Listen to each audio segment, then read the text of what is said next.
রাধে রাধে সবাইকে। আজকে বহুদিন পর আমাদের পাশেই আছে আইসিডিএস স্কুল, সেখানে গেলাম।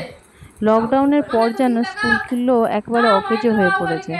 এই যে দেখছেন, একটা ছোট্ট বাচ্চা, 4.5 মাস বয়স, এ আজকে স্কুলে এসছে। আমি আমার কাজ সেরে একবার ঘুরতে গেলাম, দেখি মেয়েটা কি করছে। মেয়েও খুব কম যায়, কারণ এখন স্কুলগুলো খুলে গেছে, তো তার জন্য যখন সময় পায় তখন যাওয়া হয়। আর এখন আবার কি বলুন তো, আমাদের সময়কালে অনেক বাচ্চা হতো। মানে আমার যখন মেয়ের বয়স 6 মাস, তখন থেকে আমি ওকে স্কুলে আনি। এখন আমার সেই মেয়ে এখন 12 বছর হয়ে গেছে। তো তখন মানে 6-7 বছর আগের ঘটনা বলছি, তখন এখানে প্রায় 10 জন, 20 জন, 30 জন অব্দি বাচ্চা হতো। 3টে রাউন্ড হতো এখানে।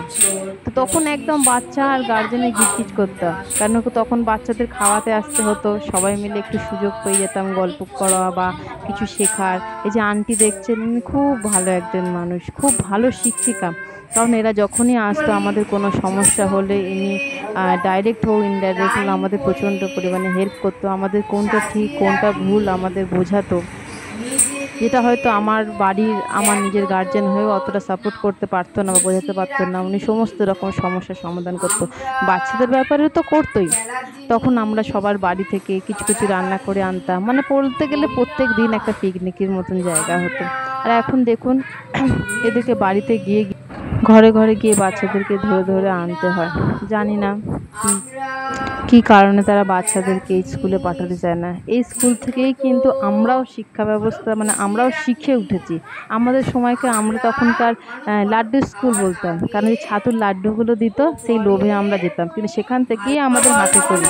আমরা অ আ ক খ গ বলা লেখা ওখান থেকেই কিন্তু শুরু ছিল। তারপর আমরা যখন স্কুলে গেলাম তখন ডাইরেক্ট ইন্টার, তারপর ওয়ান। এখনকার তো মানে ওয়ানে ওঠার আগে 4 বছর আপনার স্কুলেই আগে স্টাডি করাতে হবে, তারপরে আপনি ওয়ানের দরবারে গিয়ে পৌঁছাবেন। এই দেখুন, আন্টি শুধু যে লেখাপড়া শেখাবে তাও নয়, এদেরকে কীভাবে খেলাধুলা করায়, কীভাবে চলাফেরা করায়, কীভাবে কথা বলতে হয়, কীভাবে ঘরের সামনে কীভাবে জুতোটা খুলে ঢুকতে হয়, সমস্ত রকম শেখায়। আমি শর্ট ভিডিও করে করে আমি রিলস বানিয়ে দিয়েছি। এটাই আমার একটু একটা ইচ্ছা হলো, ব্লগ করে আমি সবাইকে জানাই। যদি আপনাদের আশেপাশে কোনো স্কুল থাকে তা আপনারা নিশ্চয়ই আপনাদের বাচ্চাদের পাঠাবেন।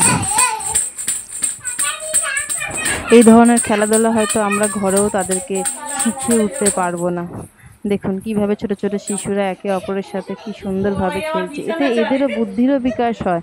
এরা একভাবে ঘরে থেকে থেকে মোবাইল দেখে দেখে এদের তো উন্নতি কিছু হচ্ছেই না, অপরন্ত অবনতির দিকে যাচ্ছে। এই আন্টিরা সবাইকে রিকোয়েস্ট করছে ঘরে গিয়ে গিয়ে যে আপনারা প্লিজ, আপনাদের আসতে হবে না, আপনারা বাচ্চাদের পাঠান। বাচ্চারা হয়তো খুব জোর 10 মিনিট 15 মিনিট কাঁদবে, তারপরে কিন্তু সব ঠিক হয়ে যাবে, ওরা সব ব্যাপারটা ম্যানেজ করে নেবে। এইভাবেই কিন্তু জেনারেশন বাই জেনারেশন এভাবে চলে আসছে। কিন্তু গার্জেনদের জানে না এখন কি মতে করি, তারা কেউ বাচ্চাদেরকে পাঠাতে চায় না। ওদের মতে মনে হয় যে ওর বাচ্চা ওর কাছেই সুরক্ষিত, বাইরে গেলে সেটা সে অসুস্থ হয়ে পড়বে, তার কোনো ক্ষতি হয়ে যাবে।